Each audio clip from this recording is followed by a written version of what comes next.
Welcome to 5% Radio, where it's all about learning like no one else today so you can live like no one else tomorrow. Please be sure to share and subscribe.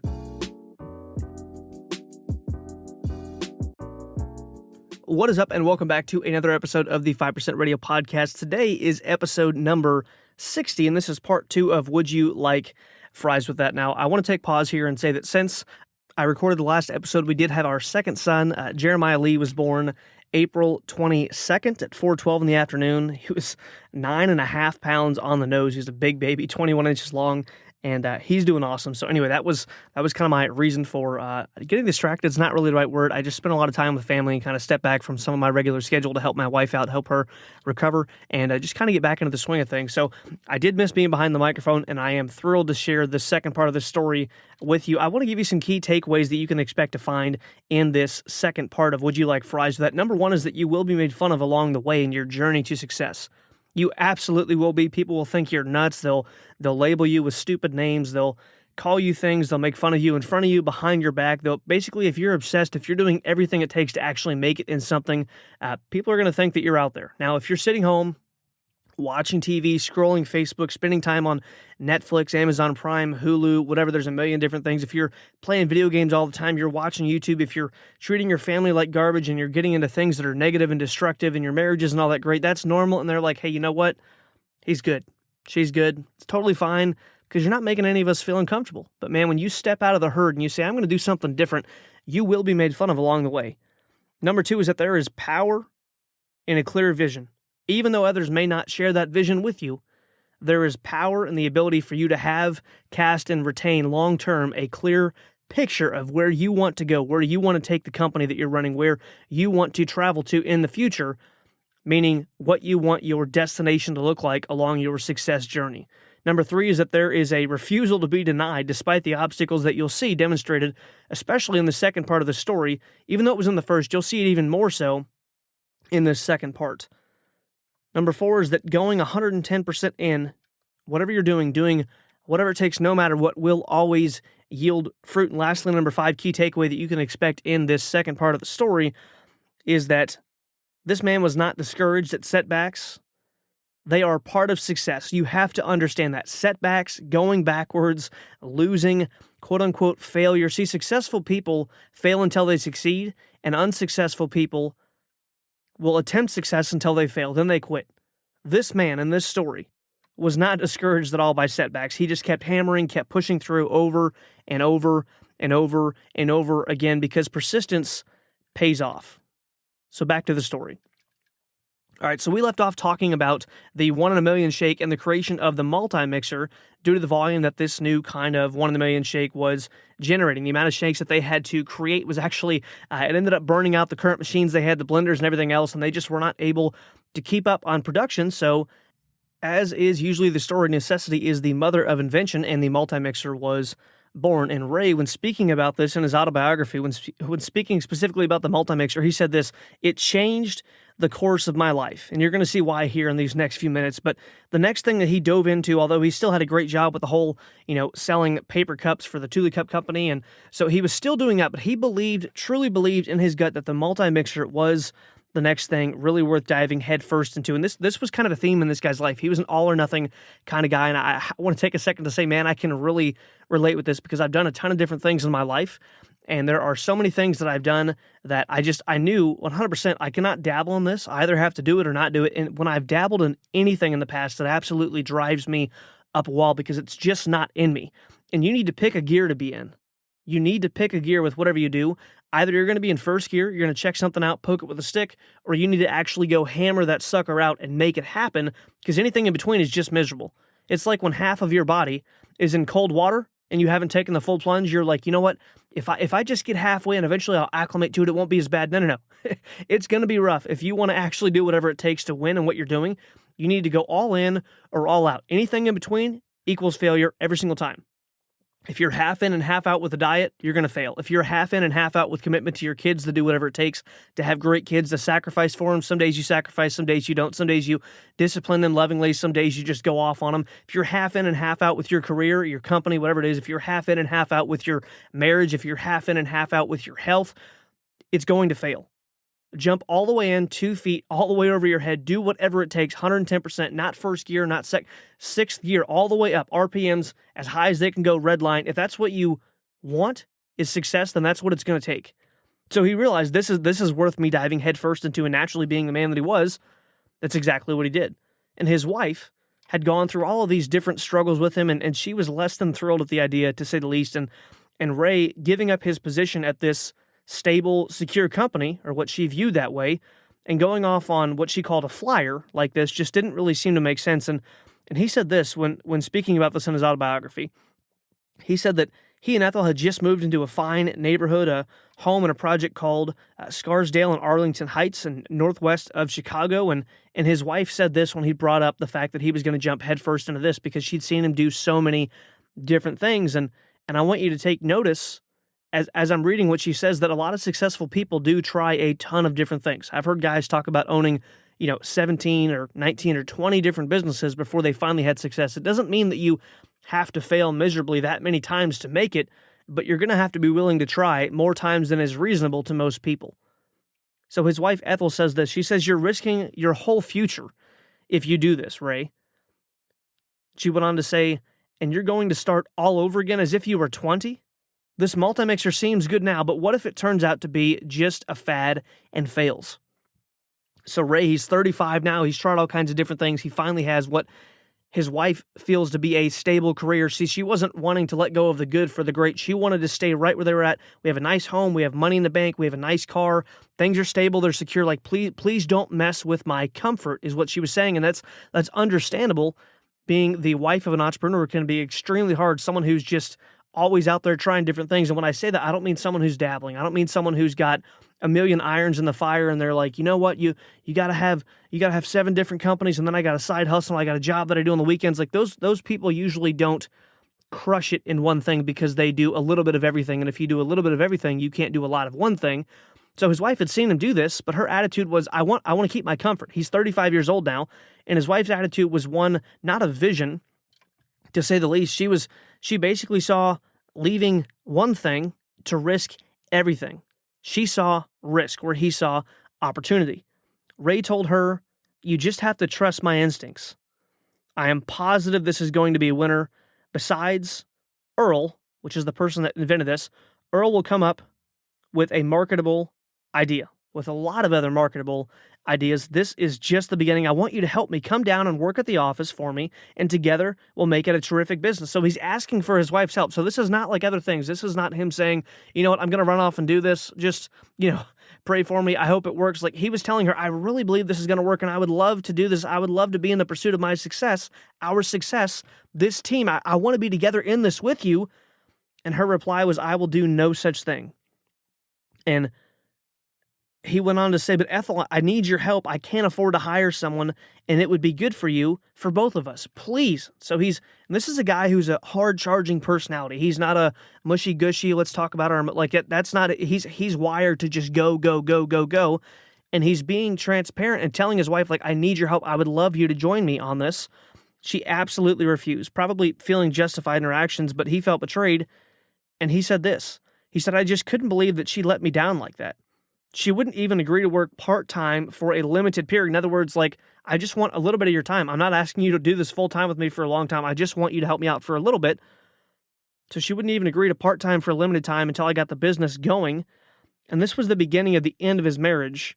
And it was actually, in his book, he talks about, man, this was kind of the beginning of things growing cold. We stayed married after that for quite a while, but it was never the same, because we had just both become so distant, and we were on such different pages. She wanted to stay where they were at. He wanted to grow, and things really, sadly, became kind of bitter and just cold and impersonal between them. But Ray moved forward with selling the multi-mixer regardless of what was said.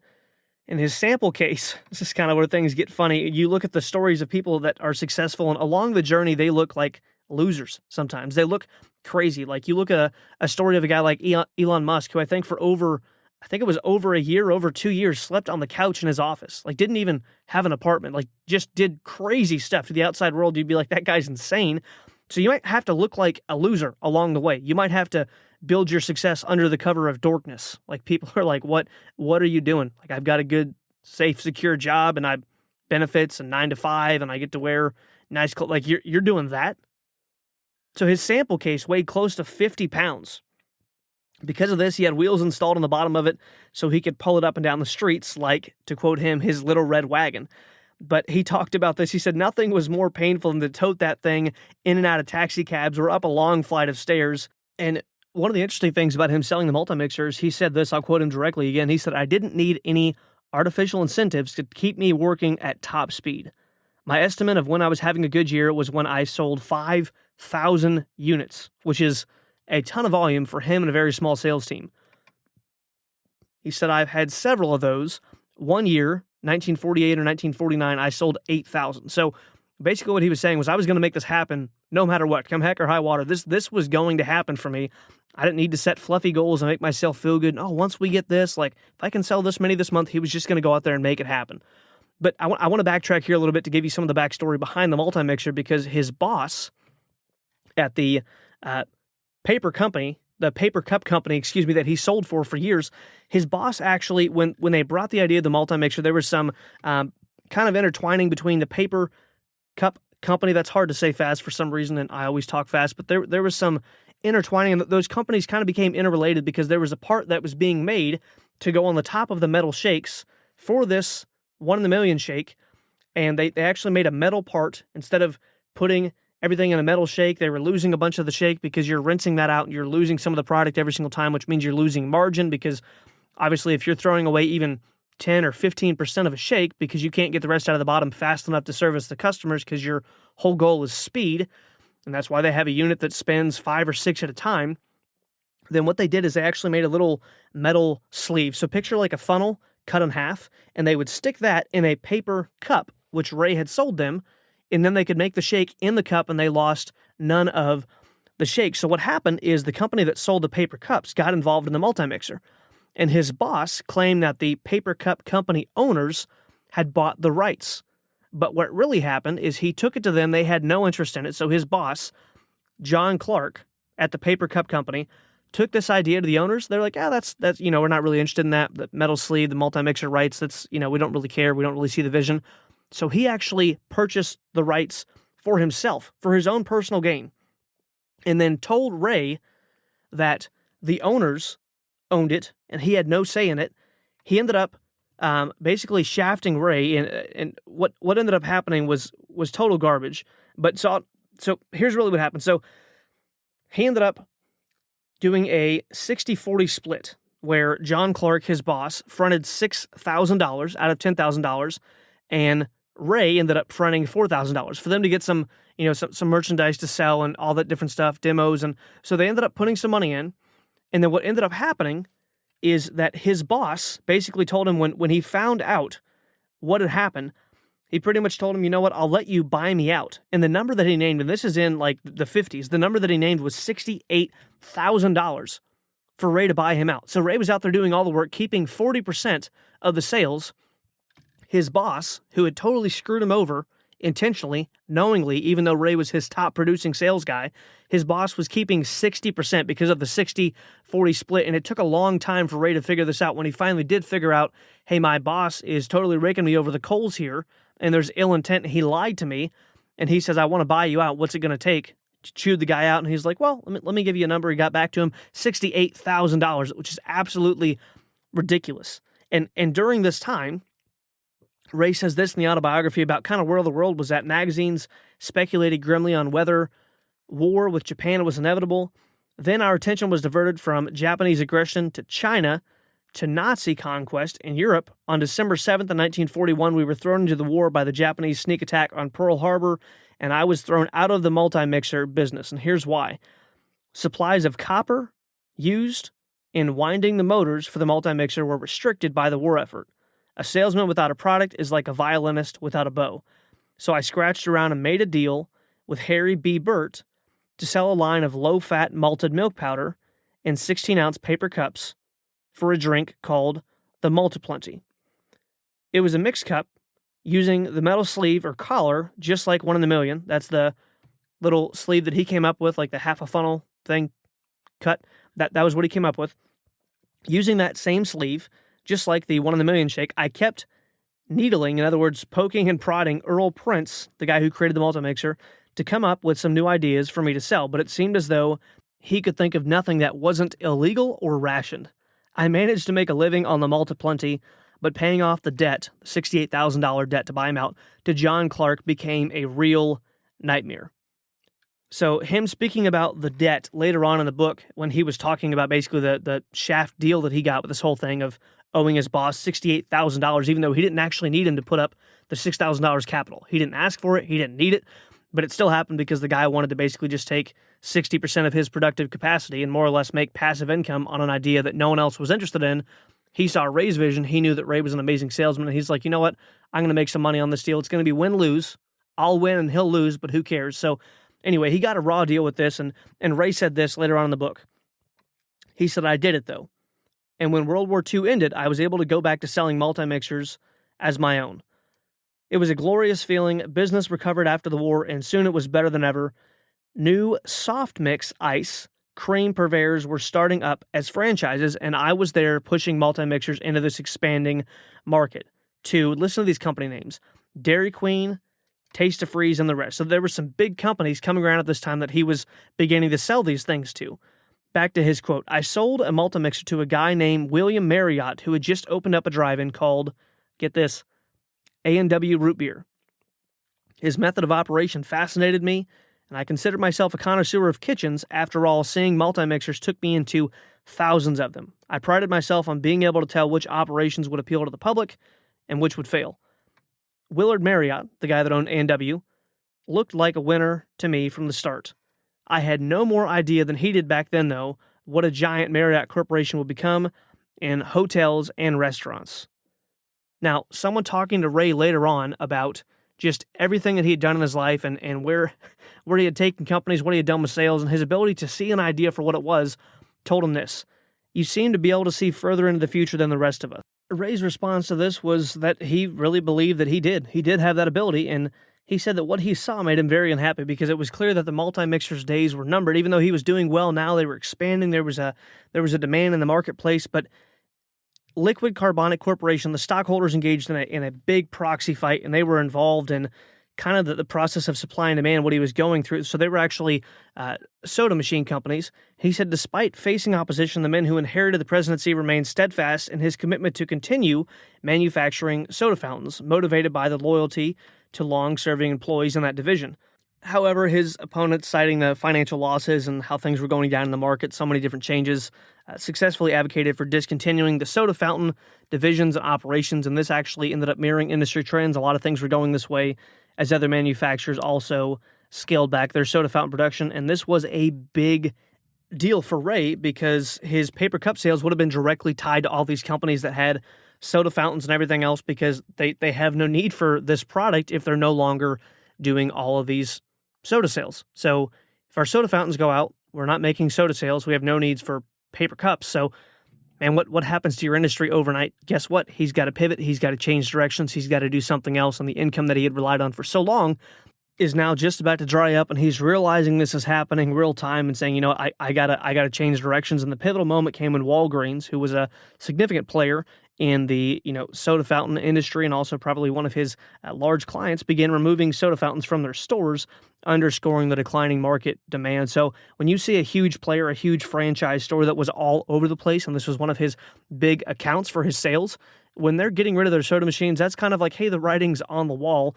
But amid the fallout from this discontinued soda fountain division, meaning, these people were getting rid of this, and some people were on this side of the argument, some people were on that side, but either way, the need for a new product became urgent. And he realized, I've got to find my next thing. See, he wasn't stuck with saying, a good captain goes down with the ship. And see, a lot of people think that, well, I made this decision, I've got to stick with it. My mistakes, I got to own up to it. No. He realized this path has run its course. I can go no further here. I've got to do something else. I want you to picture if you're traveling around the world and success is on the other side of the globe, you wouldn't say, well, I've decided to take a car. So when you reach the end of land and water starts, you're like, you know what? I just can't go any further. Or if you said, I'll keep it to a minimum of 2 different vehicles. Well, you can do a plane and a car, but there's going to be places that you can't land that you'll need to. So, okay, you're going to have to figure some things out. He was willing to say, you know what, by any means necessary, I will make this happen. If I need to pivot, I'll pivot. If I need to kill one company, I'll kill it. If I need to leave this security for that opportunity, I'm willing to do it. Whatever it takes, I'll go there. So he was looking for another product and seeking innovation akin to that of the multi-mixer 15 years earlier. He was looking for something new and exciting. This ended up turning his attention to a unique folding kitchen table and benches. So it was kind of an all-in-one unit, and it would fold up into the wall, and it would come down like a picnic table, and it could be sold in your kitchen. And he discovered this through a salesman's neighbor. The space-saving solution, folding into the wall like an ironing board, showed a lot of promise. And there was a model constructed, and it was named the Fold-A-Nook. So Fold-A-Nook, Fold-A-Nook. Because it would fold up into a nook in your wall. And he took the plans and made a grand introduction, this big deal. He put on this huge presentation at the Beverly Hills Hotel, and the event attracted a lot of top developers and builders, but the product ultimately was a total flop, and he said, "I received not a single order," to quote him directly. So this was not really a win for him, and disappointment compounded when he found out that the salesman had actually secretly conspired to pirate the Fold-A-Nook design. So the person who was like, yeah, you should sell these, was going to basically create a knockoff, steal the design, make his own, and sell it outside of Ray Kroc so he could keep all the money. And Ray promptly fired both of those guys, highlighting the betrayal and dishonesty that marred the situation. This was very upsetting to him. In fact, he had to fire this guy despite the fact that they shared personal history with the original salesman that turned him on to the idea. They had been colleagues and golfing companions since he started at the Lily Tulip Cup company years ago. But he said there was no leniency, and the subsequent financial downfall, while devoid of satisfaction, did little to assuage the sense of betrayal. So the guy ended up not really being able to sell it. He ended up his finances went down the tubes, the guy that kind of tried to screw him over and all this. But basically he said that, you know what, there's no leniency just because I've known this guy for years. If he's dishonest, he's dishonest. If he's trying to shaft me out of a deal, like I cannot stay in business with a person of this character or lack thereof. The guy's got no integrity, and he picked up and moved on, which again is something that you have to do time and time and time again. So anyway, he ends up, through the discovery of the multi-mixer and all this other stuff, he ends up actually hearing about two brothers that owned a restaurant out in California, and they had already ordered, I think, 5 or 6 different units of the multi-mixer, and they ordered a bunch more. So this was going to be a total of like 8 that they had ordered, and he was super confused. He's like, they got to be doing something wrong. There's no way anyone needs this many machines. Like, there's just no way. So anyway,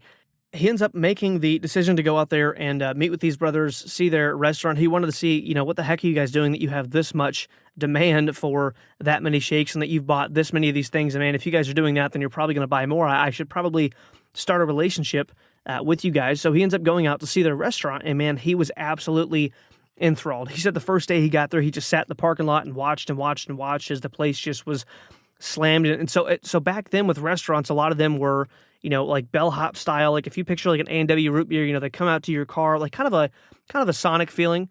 So you would park, and if there wasn't a speaker at like a Sonic, if you've never been to a Sonic, think of an A&W root beer. If you've never been there, well, then picture a small drive-in. So you drive up, someone comes out to your window, you stay in your car, they take your order, they take your payment, and then they end up bringing your food back to you. And back then there were tons of long waits, and there was a lot of just riffraff. A lot of teenagers hung out there. They just weren't great scenes. A lot of the bellhops were kind of dressed in skimpyish outfits because they made most of their money from their tips because they're running the food back and forth. So they're kind of like glorified servers, but they spend most of their time outside. Some of them actually had bellhops, which was what they call the gals. They would wear roller skates and all kinds of other stuff, but there were a lot of issues. People would get their orders wrong. The food maybe wasn't that great a quality. By the time it got to you, it was cold because they're taking it from the restaurant to your car, and it might take a few minutes between when it's done for them to come back in from the other cars they're servicing. And there were all these problems. Well, he pulls up to this restaurant in California, and like right as they're opening, man, there's just people lining up, and they actually ended up parking their cars and going to the window to order,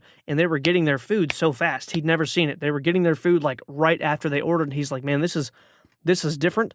They're doing the ordering differently. The food, the time is so ridiculously fast, and he begins to kind of walk around and ask, hey, how often do you come here, and what do you think of their food? And people were just raving about, oh, I love their food. We eat here every day. And another thing that he noticed was back then with the restaurants of the style that had bellhops, and you drove in and you sat in your car, and they stuck the tray on the side of your car, all that stuff.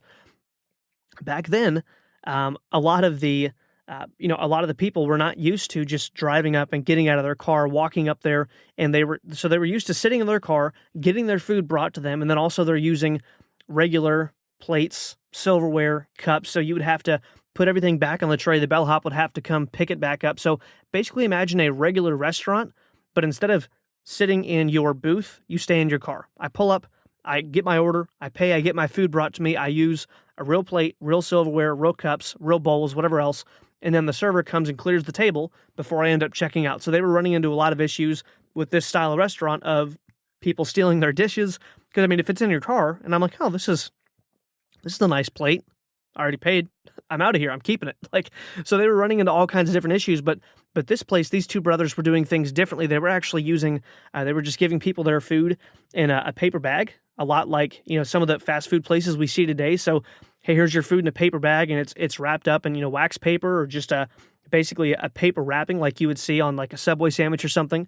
And here's your cup that you can throw away when you're done. Everything was disposable. And he's like, man, this is different. And he ends up going back the next day. So he meets the brothers. He gets a tour of the restaurant. He's like, man, I want to take you guys out to dinner. I want to hear your story.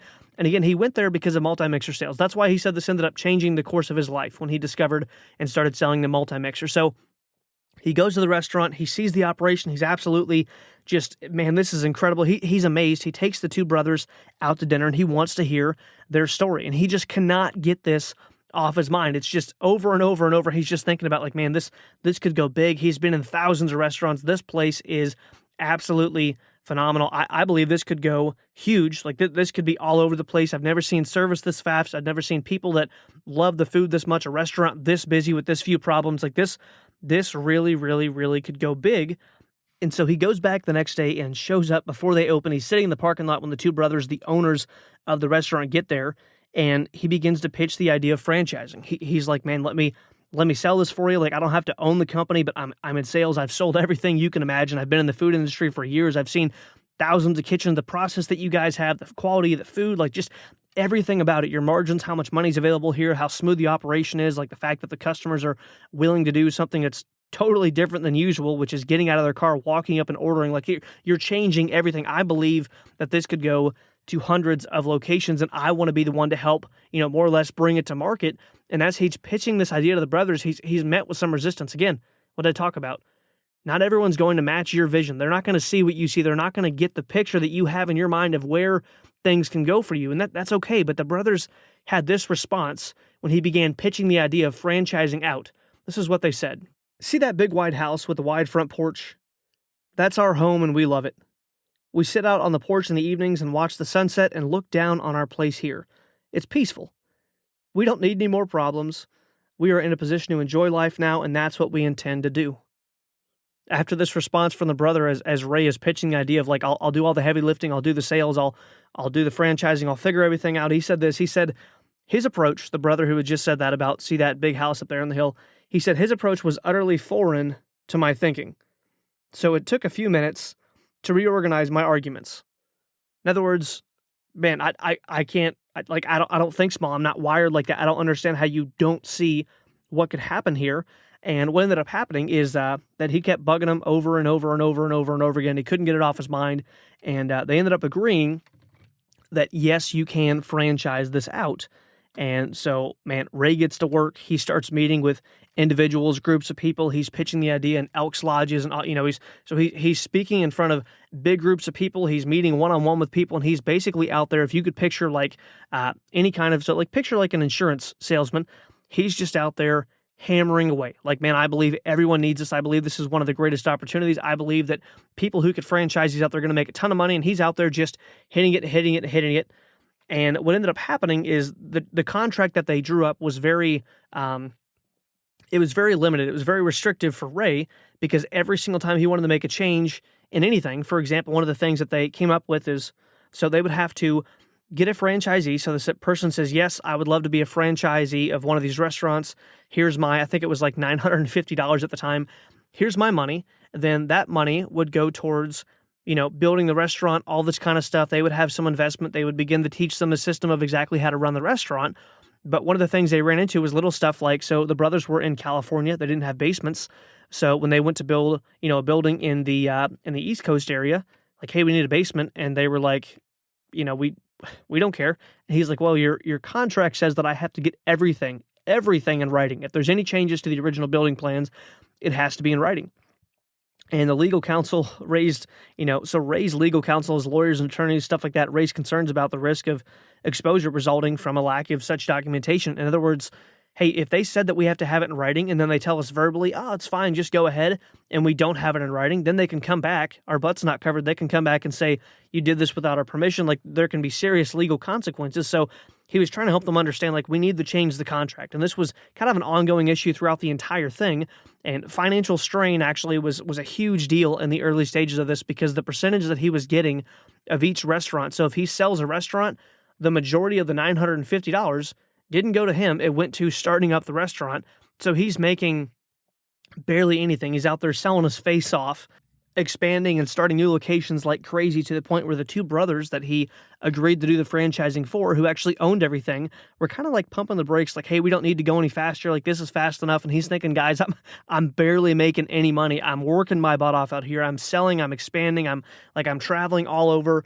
I'm not making much of anything. Like, we need to go faster, not slower, because I'm barely making anything. And the only thing that actually kept him afloat was really just the finances, the income that he was making from the multi-mixer sales. So he actually originally intended the restaurant thing, the franchise, like, yeah, I'll sell the rights to this and people can own their own store and all this stuff. He actually intended this to be kind of like a part-time side gig, but man, it just began to consume him. So his multi-mixer sales were paying his bills while he kind of built up what ended up being his future on the side. And while the restaurant franchise gig was going well in 1961, because of all the different legal issues and the fact that he felt like he was going way too slow and there was too little freedom and he had to ask permission for pretty much everything and be like a little kid, like, can I come downstairs? Can I leave my room? Can I have a snack? Like, everything he wanted, he would see a change that, well, we could do this a better way. We could do this more efficiently, make the operator, make myself, make you guys more money. We could do it faster. We could, like, not cutting corners, just efficiencies, right? Because they own like 5 different stores and they never wanted the franchise out anymore. It was either 2 or 5 different stores. I know that's a huge difference, but they owned a couple different stores. And he was seeing, like, man, we're going to do this hundreds, thousands, tens of thousands. Like, this is going huge. Like, this is going to be all over the country. And they were like, we're going fast enough. We've always done things this way. That's not how we do things here. And he was just sick of that. So he's like, all right, I got to buy these out. I need to own the rights to this thing. So in 1961, Ray and the franchise founders, these two brothers, the current owners, began negotiations for him to buy them out. And the complexity of the negotiations, along with the brothers' emotions getting tied up and everything, basically revealed that they were really hesitant to do this. This was their baby. They had built it. Imagine building a company and then basically just giving it away. Now, it really wasn't going to hurt them financially necessarily. In the beginning, they were going to be totally fine, kind of making the same money they're making now. Hey, look, you guys wanted to be comfortable anyway. The whole, hey, you see that big house on the hill? Like, you can still have that, but I have a different vision than you guys have, and I'm willing to pay you to own the rights to this. Like, I understand that we want to go different places. I want to take this a different direction. How much money do you want? They came up with a figure. The two brothers talked, and they're like, we want $2.7 million, which this is 1961. Like, that's a lot of money. It's close to $30 million. It would have been like, $27 million or something along those lines. Like, that's a lot of money. So he had to do a kind of, ton of finagling and getting a bunch of different people involved and investors. And, hey, can we have this much money from you and this much money from you and this much money from you? Can we borrow this over here? And he ended up putting it together, but there was a lot that went into getting the money. But notice that the obstacles, the difficulty, the frustration of doing this, his vision was clear enough that he said, whatever it takes, I'll do it. It doesn't matter. I will make it happen because this is the price that I am willing to pay for what I want. And it's been said that success can be summed down to 3 sentences. Number 1, figure out what you want. Number 2, figure out what it cost. Number 3, pay it. 3 simple things, 3 sentences. Figure out what you want. Figure out how much it costs to get it. Pay the price. He didn't negotiate. He didn't say, oh, no, I'm not willing to pay that much. They named their price. He wanted this. He made it happen. So a lot went into getting this money. And what it came down to is both of the brothers ultimately wanted to be able to walk away after tax with $1 million. Now, when it was all said and done, he brought everything together, bought out the company. He now owned it completely, including the rights to the restaurant's name, which is something that he felt was absolutely vital to the future growth and success of his newly acquired franchise and business as a whole. But think about this. So for those brothers to ask for that amount of money, which is, it's reasonable. They started it. They wanted to get money. They wanted reward for all their work. $1 million back in 1961 is equivalent to the purchasing power of about $10,445,000 today. It's an increase of almost $9.5 million over 63 years as far as the actual spending power of what they would have got for that $2.7 million, which turned out to be $1 million each after tax, but it's 1961. So with inflation calculated, that would be like saying, you know what? We just want to walk away with $10 million each. Like they drove a hard bargain, but he made it happen. So anyway, they ended up going through this. They made it happen. And while grappling with the challenges posed by insurance companies and financial institutions and all this other stuff, Ray remained resolute in the pursuit of securing the necessary funding. He absolutely made sure it was going to happen, did whatever it took. And there was a lot of risk involved in that, but he made it happen. They were so strapped financially during this time because he already wasn't making that much money. He had the vision. His multi-mixer sales were paying the bills. And then now he's got to do all this financing. So now he owes huge loans back. But again, he's got the vision. But the financial strain they were experiencing company-wide, not just him, company-wide, they're like, man, we got to figure this out. We got to find a way to do things differently so we can keep more cash on hand to pay bills and to expand, because it takes money to expand a company. You can't just, even though he borrowed the money, like he still had to pay his employees. He couldn't just say, we'll collect nothing. And like there's companies that will expand to $1 billion net worth companies, and they're very, very, very low on cash because they're not really, like Elon Musk was actually in the interview. He said that he really does not have that much cash on hand because everything goes back into his companies for now because he's got a super long-term vision. It's a long play. It's not like, hey, can I make an extra $1 million this week? Like that's not where his thinking is at. I don't even know what $1 million would be worth to Elon. That's not really a whole lot of money to him. But they ended up actually switching the pay period to solve this problem. So they went from paying every single week, so they would have put out 52 pay periods a year. Now they were doing bi-monthly. In other words, every 2 weeks. And they offered their employees, the ones that this was going to hurt, that were already living on the edge, that were living hand to mouth, that were super tight financially. He said, look, you guys can take loans out of the petty cash to alleviate the immediate pressure on your finances. I don't want to hurt you financially, but we just have to make this change for the company to survive so we can actually continue to grow and just pay bills. Not so Ray can make a ton more money, just so we can pay bills and be okay. Like we have to make this change. So the underlying financial stability, there was a ton going on in that time, but despite the hurdles, the unwavering optimism and the visionary outlook that he had inspired loyalty among the team. And one of his team members, the guy named Jerry Newman, was a key figure in the accounting department. So he saw the numbers. He saw the ingo and the outgo, and he's like, man, this is, it's kind of, he was kind of taken back when Ray talked about how much he wanted to expand. He's like, dude, have you seen the numbers for this quarter, for this month, for this week? Like, do you know how much money we're not keeping? Like, do you understand how much bleeding is going on in the accounting? Like, have you seen the books? But his decision, even though he's like, yeah, I don't believe you're going to the places that you want. Like, this is nuts, man. You're crazy.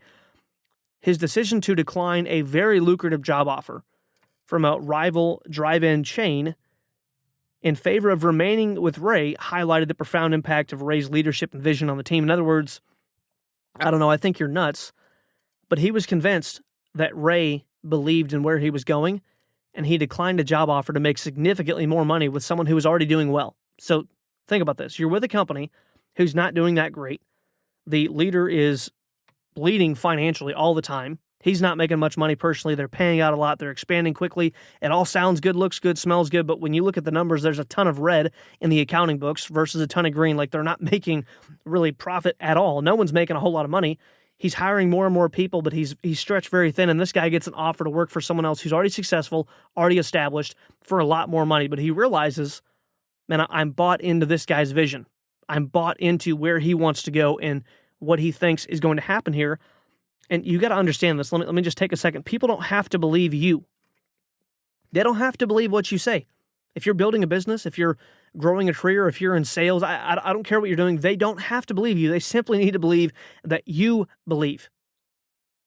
You believe where you're going. You believe in the product you're selling. You believe in the thing that you are telling them right now. There's absolute 100% certainty. There's no doubt. You don't break eye contact when you ask for a sale. You're not telling them, yeah, this is where I believe I want to go. And then it's like, oh, geez, man, did I say that out loud? I'm going to look like an idiot. Like Ray absolutely believed in, and leadership, sales, whatever you want to call influence with other people, is the transfer of certainty. Think about companies like Microsoft. When Bill Gates sat down with the banker to ask for all the money to start the company, he was selling Bill Gates. He was selling an idea, a company idea. Yes, he was selling a business plan, but most importantly, that banker had to buy him first. And Ray's people bought into him. People have to buy you first. And Ray's charismatic presence and the captivating storytelling, he was just great with people. He was great with the press. He was great with everything. All the interviews he did, he talked about where they're going, how big it's going to be, how great things are going to be.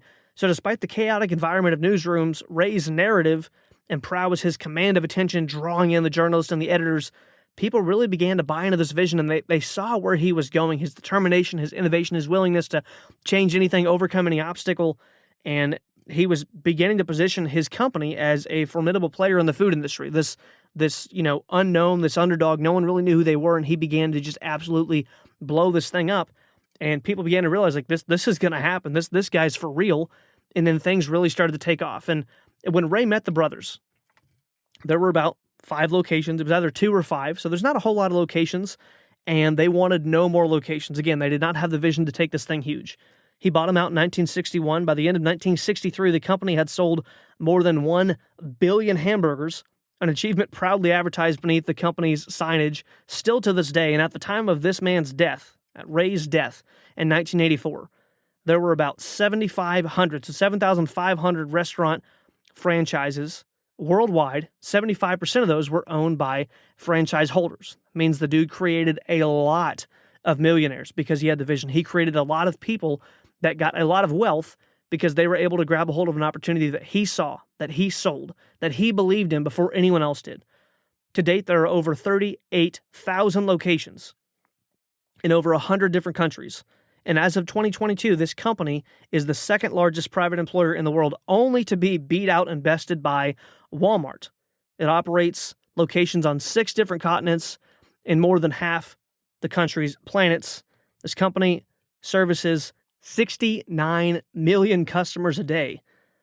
So who is Ray, and what business story have I been telling in this episode and the last one? Well, his name is Ray Kroc, and the name of the 2 brothers who started the restaurant that he began expanding before he bought out the company completely were Richard James McDonald and Maurice James McDonald. Ray Kroc lastly promised these brothers when he purchased everything in 1961 when they made the deal. He told them, you know what, I'm not going to put this in the contract, but I will give you 0.5% of everything that comes in from here on out. So I'll give you guys 0.5% of all of the future earnings of the company. I'm not going to put it in the contract. We'll do a handshake, though. I'll be good for it. The brothers agreed to it, and the family said that they have never been paid a cent. The McDonald's family as a whole said they have never been paid a cent of this handshake deal. That is the only, I would say, kind of depressing, sad thing about the whole story. And if you do the math on this would have made the family roughly $100 to $115 million per year in today's money if the agreement that was made over a handshake had been followed through on. That's a sad part of the story. But the rest of the story, what this guy did was absolutely incredible. His power of clear vision, his refusal to be denied despite the obstacles, his going 110% in whatever it took, his lack of, I'm not even going to be discouraged at all. I'm just going to keep pushing and pushing and pushing, and persistence always pays off. This is the end of Would You Like Fries with That Part 2, and I will talk to you in episode 61.